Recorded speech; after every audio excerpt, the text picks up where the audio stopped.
Hi, I'm Justin. I bang the gavel in courtroom 17 of the Westridge District Court, where I've been presiding as judge for the past 3 years. Every day, I see people at their worst, fighting over property lines, custody battles, business deals gone wrong. I'm the guy who has to listen to both sides and figure out where justice lies. It's a heavy responsibility, but one I'm proud to carry. 7 years ago, my entire world collapsed around me. I was 23, halfway through law school, and crushing it with a spot on law review. My professors were already talking clerkships, and my future seemed bright and certain. Then came the headaches that Advil couldn't touch, the bone-deep exhaustion that no amount of coffee could fix, and finally, the diagnosis that changed everything. Stage 3, Hodgkin's lymphoma. We caught it in time, but the treatment will be aggressive, Dr. Chen explained while I sat there numb in his office. His kind eyes held steady as he outlined the battle ahead. You have a good chance, but you need to prepare for what's coming. Do you have a strong support system? I nodded confidently.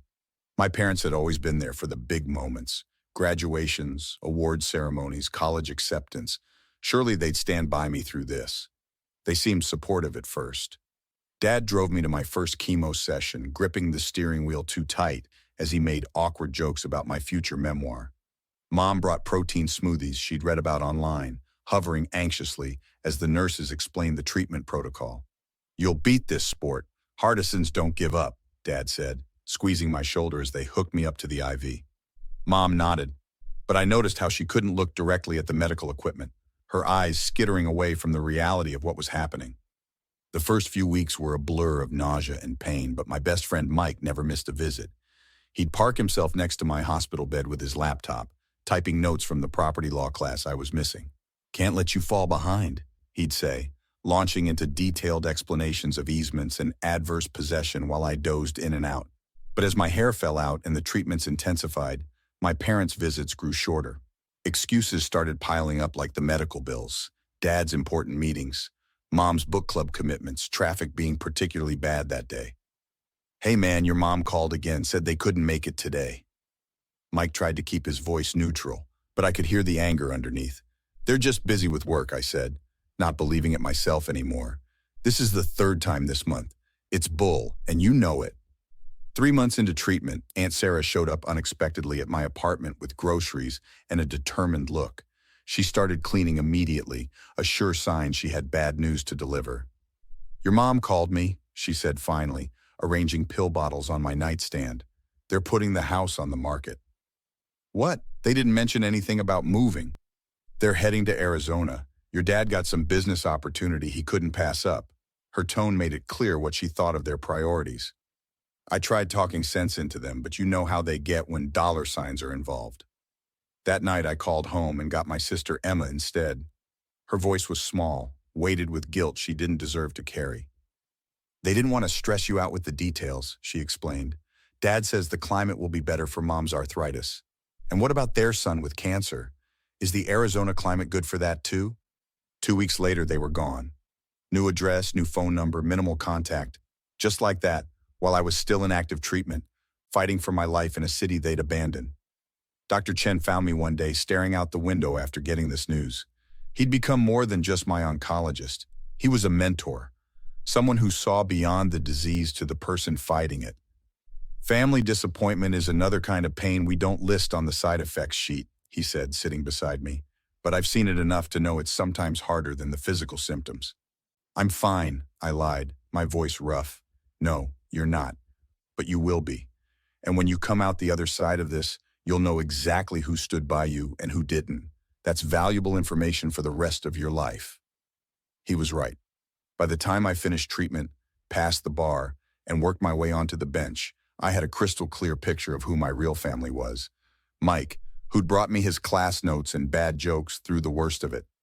Aunt Sarah, who'd stepped in without being asked, making sure I had food and clean clothes and someone to talk to.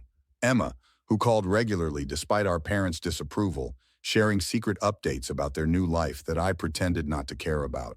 And Dr. Chen, who'd taught me something about justice long before I ever put on the robes. Sometimes the truth hurts, but facing it head on is the only way forward. The journey back wasn't easy.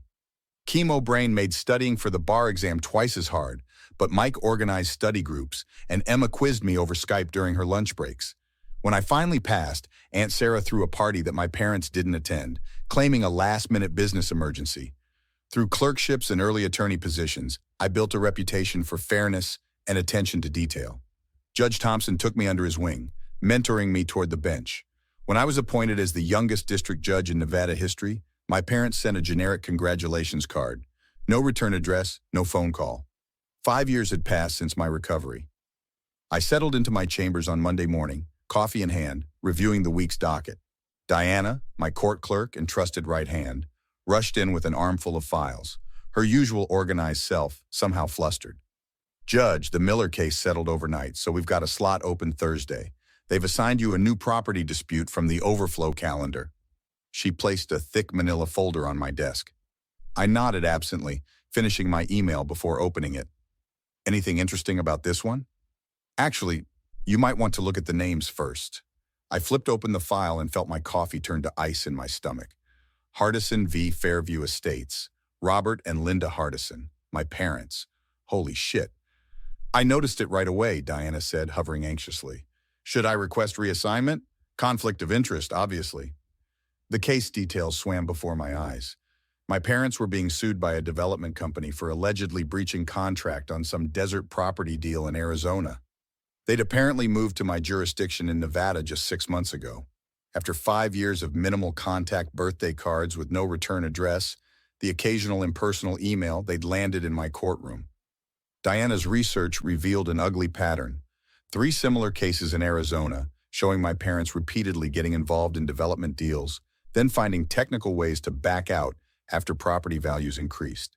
They'd managed to avoid consequences through clever lawyers and sympathetic judges. Judge Thompson, my mentor since joining the bench, advised immediate recusal. But something stirred inside me, something that remembered hospital rooms and unanswered calls. It's not about revenge, I explained to him. It's about facing them as an equal, as someone they can't just abandon when inconvenient. Thursday arrived with a courtroom packed tighter than usual.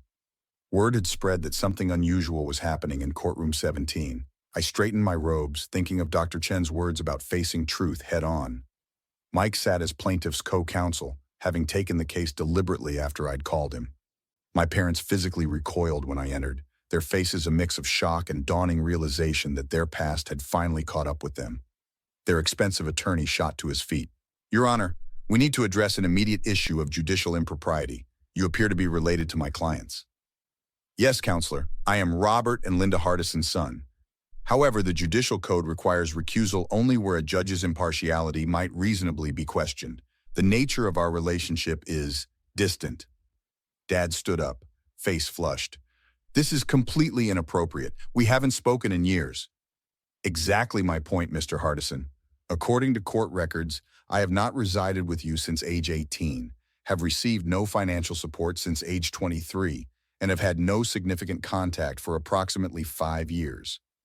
As Emma testified about their pattern of questionable deals and their abandonment during my cancer treatment, I watched my parents shrink in their chairs. A former neighbor appeared via video conference describing how they'd quietly sold possessions while telling everyone I was doing fine with treatment. The evidence was damning. Pattern after pattern of manipulated contracts, abandoned responsibilities, discarded relationships. My parents had spent years playing a game where money always trumped human connection. The verdict came easily. This court finds in favor of the plaintiff. The defendants are ordered to pay $875,000 in damages and fees. Furthermore, this matter will be referred to the Nevada Attorney General's Office for investigation into potential real estate fraud across multiple jurisdictions.